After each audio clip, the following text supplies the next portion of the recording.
Olá pessoal, tudo bom? Eu estou aqui para conversar com vocês hoje um pouquinho sobre os desafios na área de logística. Então a gente vai falar um pouco de notícias que estão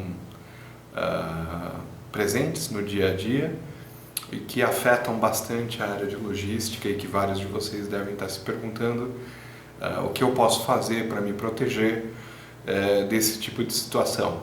Então vamos comentar duas situações recentes, né? Uma foi a greve dos caminhoneiros aqui no Brasil em 2018, que afetou fortemente o transporte, a área de logística em geral, e o outro evento recente é o efeito do coronavírus no transporte, principalmente de produtos importados, muitos deles matérias-primas, componentes que são usados nas empresas brasileiras e que viriam da Ásia, especialmente da China, e nesse momento esse fluxo está interrompido, né? Então vários de vocês vão se perguntar o que a gente pode fazer para se proteger ou para evitar, para minimizar esses riscos da cadeia de suprimentos, né? Como que a logística pode fazer para tornar a empresa mais resiliente a esses momentos de crise. Então, o primeiro aspecto, vamos começar bem do básico, é o fornecedor, o fornecimento. Então, toda vez que você depende de um único fornecedor, você está sujeito a restrições no fornecimento em algum momento, por motivos que às vezes estão além da capacidade do fornecedor. Toda vez que você tem um único fornecedor, existe o risco de que alguma coisa impeça a chegada de material do fornecedor para a sua empresa. O que pode acontecer? As rotas podem ficar intransitáveis, pode ter alguma greve do transporte, algum problema na localização do fornecedor. Então, algo como o que aconteceu em Santos no começo dessa semana, chuvas muito fortes, alagamentos, deslizamento de terra, tudo isso pode fazer com que as operações do seu fornecedor sejam interrompidas e que a sua cadeia de suprimentos fique prejudicada. Então você não vai receber o produto que você precisa ou a matéria-prima que você precisa. Então o primeiro ponto é a questão de fornecimento. Se for possível ter mais do que um fornecedor para o mesmo material, principalmente aquelas matérias-primas fundamentais, sem a qual o seu negócio não pode funcionar, se possível ter 2 fornecedores em localizações geográficas diferentes. Isso vai te proteger não só dos problemas relacionados ao transporte, como vai te proteger também de greves no fornecedor. 2 fornecedores em países diferentes, por exemplo, dificilmente vão ter greves ao mesmo tempo, vão ter paralisações, vão ter problemas com transporte, com fornecimento de energia elétrica, enfim, qualquer coisa que impeça a operação do fornecedor. Preferencialmente, um dos fornecedores deve ser um fornecedor local, mais próximo possível da sua empresa. Por quê? Fornecedores locais, o buy local, né? Ele protege a sua empresa de movimentos protecionistas, então aumento de tarifa de importação, protege a sua empresa de variações do dólar, que pode acontecer quando a matéria-prima ou o produto que você trabalha é importado, né? A gente está vendo o dólar, por exemplo, batendo essa semana 4,50, né? Coisa que era praticamente impensável alguns meses atrás. Então isso pega os importadores assim, desavisados, isso cria uma série de custos extras que a maior parte dos importadores não estava preparado, né? Além do que, ter um fornecedor local que exija menos transporte, um transporte de curta distância, limita as emissões de gás carbônico ligadas ao transporte da sua empresa. Então, favorece a sua empresa no sentido de ter um pedigree ecológico, tá? Então, quanto mais fornecimento local, menos transporte, menor a pegada de gás carbônico associada à produção do seu produto e menor o custo também de transporte associado a esse produto, né? Muitas vezes o custo de transporte, na hora que você faz a cotação com os fornecedores, o custo de transporte pode não ser bem calculado, considerado no estudo de caso, na hora de escolher um fornecedor, e isso pode levar a sua empresa a não ter o faturamento ótimo, a ter custos maiores do que os custos estimados, né? Então, sempre é importante ter um fornecedor local, mesmo que inicialmente esse fornecedor local seja mais caro do que o fornecedor importado. Você pode comprar, por exemplo, um share, sei lá, 90% do fornecedor importado, que é mais barato, e 10% do fornecedor local. Para quê? Para manter esse fornecedor ativo, para manter um relacionamento comercial com esse fornecedor. E aos poucos você vai desenvolvendo o fornecedor, ajuda o fornecedor, né, a atender os seus requisitos, ajuda o fornecedor a baixar os custos dele, né, sugere medidas, técnicas, né, just in time, tem várias técnicas que estão disponíveis hoje, que a gente pode aprender pela internet. São técnicas simples e que podem aumentar muito a produtividade de uma empresa. Então, sugira à empresa, né, pegar uma assessoria com o Sebrae do seu estado, da sua região. Então, existem maneiras pela qual um pequeno fornecedor local ele pode ir se tornando mais eficiente, mais competitivo, melhorando a qualidade do produto dele. E se você simplesmente fechar as portas para esse fornecedor, depender 100% de um fornecedor importado, você se coloca numa situação de risco e esse fornecedor ele nunca vai se desenvolver, ele nunca vai se tornar um grande fornecedor, ele nunca vai se tornar um fornecedor eficiente, porque já no primeiro obstáculo ele não consegue ganhar pedidos, ele não consegue ganhar contratos. Então esse fornecedor local acaba fechando as portas, tá? Então o ideal é ter pelo menos um fornecedor local daquelas suas matérias-primas, daqueles produtos fundamentais para a sua empresa.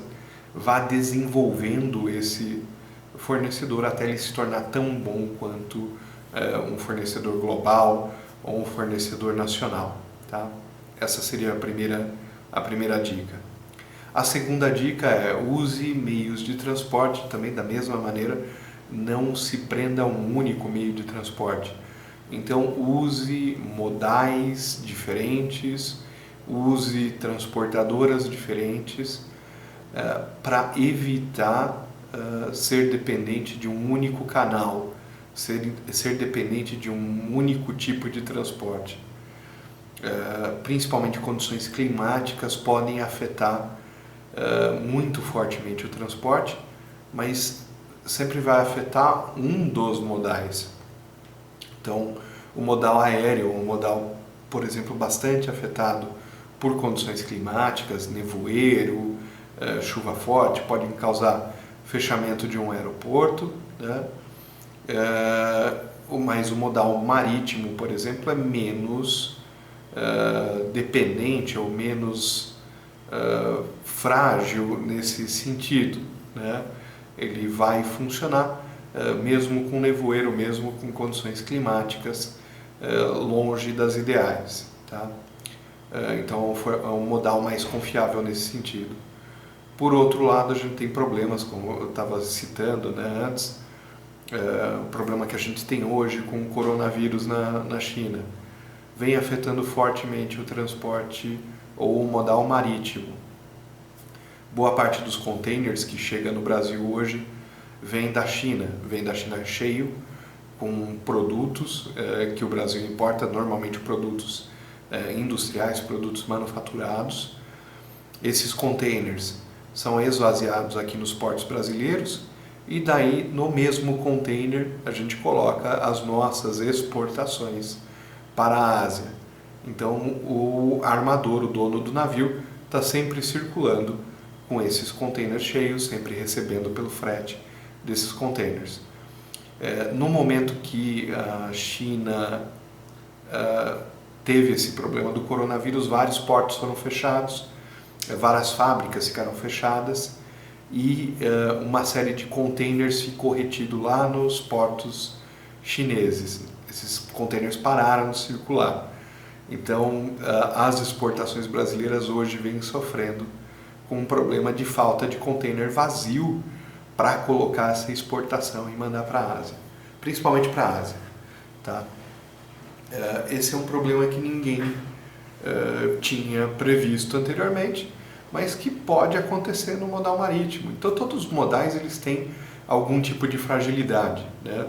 O modal rodoviário está sempre sujeito a uma chuva muito forte, por exemplo, causar um deslizamento e interromper uma pista de uma estrada importante.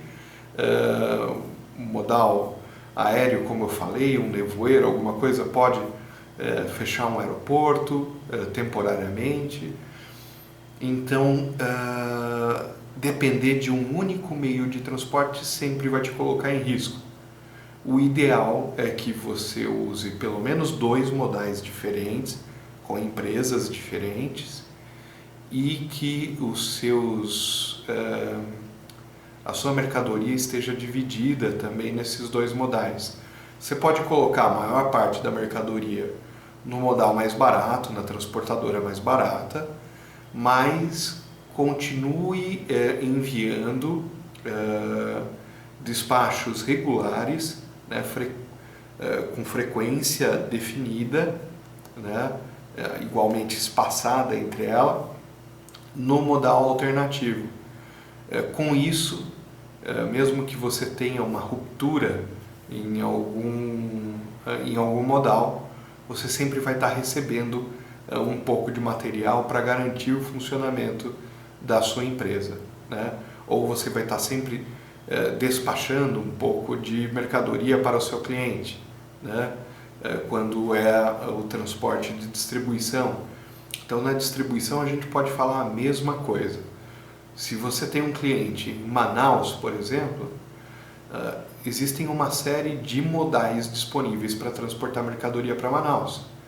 Você pode usar o modal rodoviário, que é o mais conhecido, mais usado no Brasil. Para Manaus especificamente, você pode usar a navegação de cabotagem, então colocar material num container.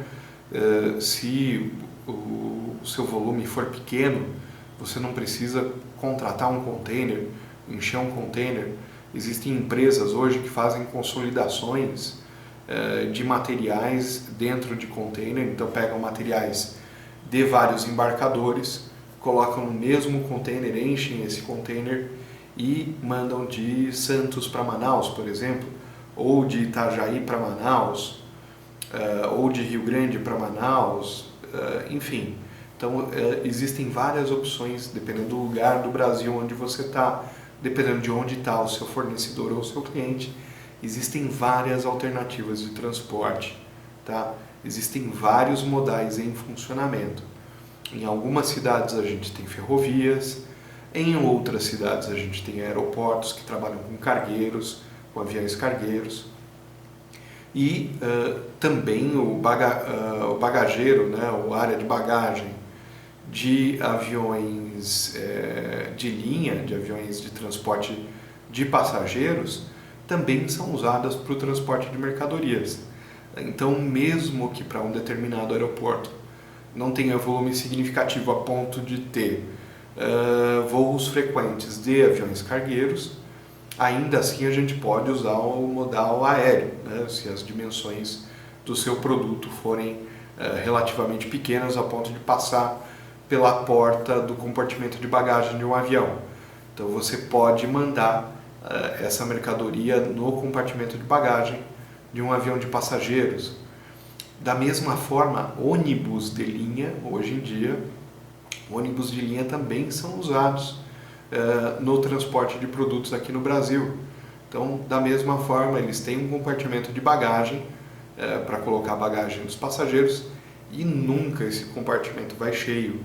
Então, as empresas de transporte de ônibus, elas vendem esse espaço para o transporte de frete, para o transporte de carga, transporte de mercadorias, de encomendas, né?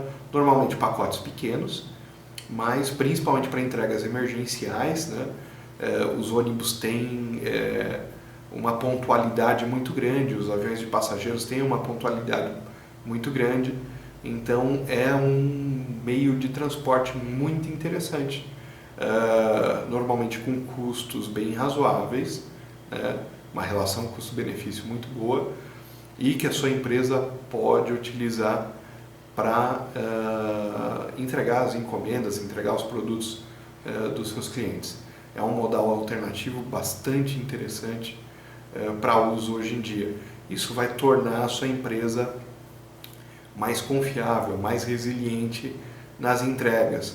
No momento que você perceber o problema em um modal de transporte, então percebi que tem um problema no rodoviário, né? Tem uma ameaça de greve, ou tem uma estrada, uma rodovia que está interditada, posso usar um modal alternativo, então uso a navegação de cabotagem, uso o modal aéreo, uso o modal ferroviário, né? Então é importante sempre ter esses modais em vista, saber o custo do modal, usar de tempos em tempos para saber se está confiável, né? Para saber se a qualidade de entrega é boa, ter cadastro ativo com esses prestadores de serviço, com esses fornecedores, para que você não tenha que depois, num evento crítico, ter que correr com essa questão de cadastro.